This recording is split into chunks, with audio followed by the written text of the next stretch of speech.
Welcome to Battlefront Stories. Here we bring forgotten battles, real soldier diaries, and untold stories of war back to life. Witness history, one front line at a time.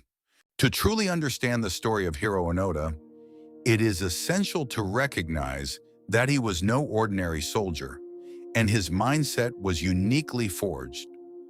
Born in 1922 in Japan's Wakayama Prefecture, Onoda was working for a trading company in China when he joined the Imperial Japanese Army in 1942. The true turning point that cemented his place in history was his selection for the Futamata branch of the Nakano School, the Army's elite intelligence and guerrilla warfare training center. Here Onoda received training that starkly contrasted with traditional Japanese military doctrine. While Japanese soldiers were traditionally expected to commit suicide rather than face capture, Onoda was given a strict and absolute order. Under no circumstances was he to take his own life. He was told that it might take 3 years, or it might take 5. But no matter what, they would come back for him. Until then, even if he had only one soldier left, and even if they had to survive on coconuts, he was to continue leading and fighting. This command was seared into Onoda's mind and became the foundation for every decision he made over the next 29 years. In December 1944, holding the rank of lieutenant, he was deployed to the small island of Lubang in the Philippines. His mission was to sabotage the island's airfield and pier to prevent American forces from using them, and to wage a guerrilla war to stall the enemy even if they captured the island. However, upon his arrival, higher-ranking officers prevented him from executing these orders. Shortly after, in February 1945, U.S. and Philippine forces overtook the island, resulting in the death or surrender of most Japanese soldiers. Following his strict orders, Onoda refused to surrender and retreated deep into the dense jungles and mountains of the island.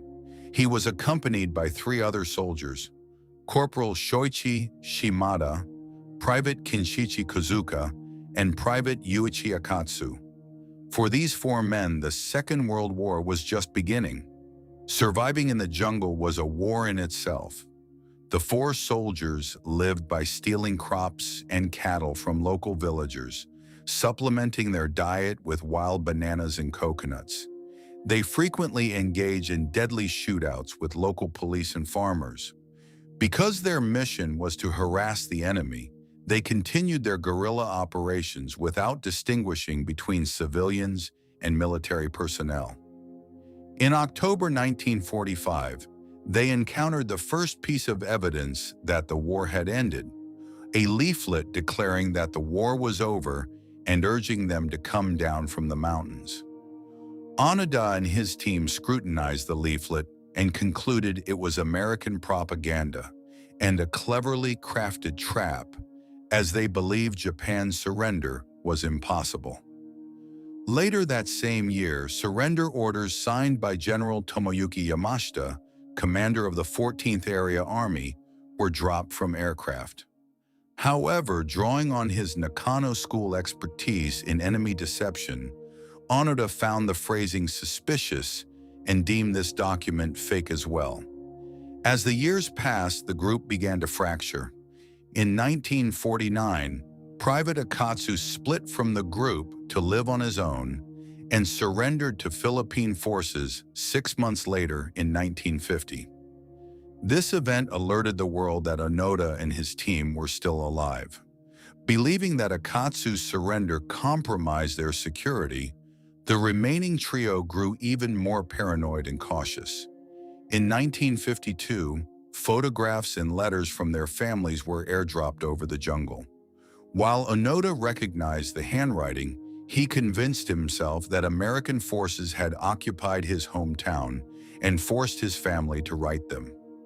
Tragedy struck in 1954 when Corporal Shimada was shot and killed during a clash with a local search party.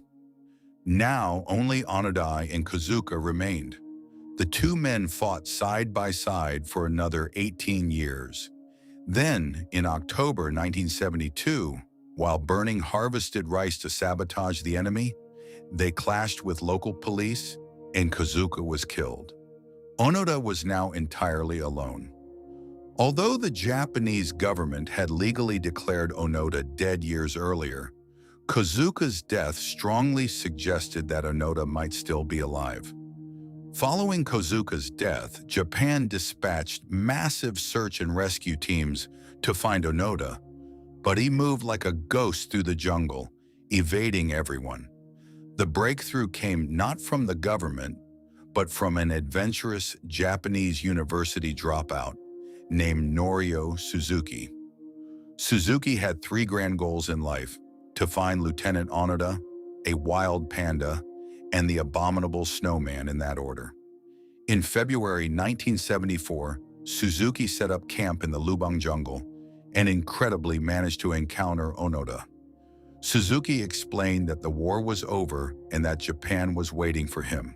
However, Onoda's stance remained unwavering. He would not lay down his weapon unless he received a direct order from his commanding officer. Suzuki took a photograph of Onoda and returned to Japan to alert the authorities. The Japanese government quickly tracked down Onoda's former commander, Major Yoshimi Taniguchi, who had long since left the war behind and was running a bookstore. Donning his old uniform, Taniguchi was flown to Lubang. On March 9, 1974, at a predetermined meeting spot, Onoda approached and saluted his former commander. Taniguchi read the imperial order aloud, officially relieving Onoda of all military duties. For Onoda, the war ended in that exact second, 29 years after it had begun. When he surrendered, he still possessed his perfectly maintained Arisaka Type 99 rifle, 500 rounds of ammunition, several hand grenades, and a dagger his mother had given him to take his own life in case of capture. He formally surrendered by offering his sword to Philippine President Ferdinand Marcos. Despite having killed approximately 30 people and wounding over 100 during his years on the island, Marcos pardoned him, recognizing the extraordinary and bizarre circumstances of his actions. Returning to Japan as a national hero, Onoda found a country he no longer recognized. The traditional, honorable Japan he had left behind was gone, replaced by a modern, materialistic, and consumer-driven society heavily influenced by American culture. Disillusioned, he refused a substantial government pension, choosing instead to donate the money to the Yasukuni Shrine. Overwhelmed by the media frenzy and the shifting values of modern Japan, Onoda emigrated to Brazil in 1975, where he joined his older brother and started a successful cattle ranch. He married and built a new life there. However, in 1980, upon reading news about a Japanese teenager who had murdered his parents, Onoda felt that the youth of his homeland had lost their discipline and traditional values, prompting him to return. In 1984, he founded the Onoda Nature School, an educational camp in Japan designed to teach young people survival skills, self-reliance, and traditional morality. He dedicated the rest of his life to educating the younger generation. In 1996, he returned to Lubang Island, the very place he had terrorized, and donated $10,000 to local schools. Remembered as one of history's most extreme examples of loyalty, human endurance, and the psychological grip of war, Hirō Onoda passed away from heart failure in Tokyo on January 16, 2014, at the age of 91. This is just one side of the war. For more, check out Battlefront Stories and make sure to like the video and subscribe for upcoming episodes.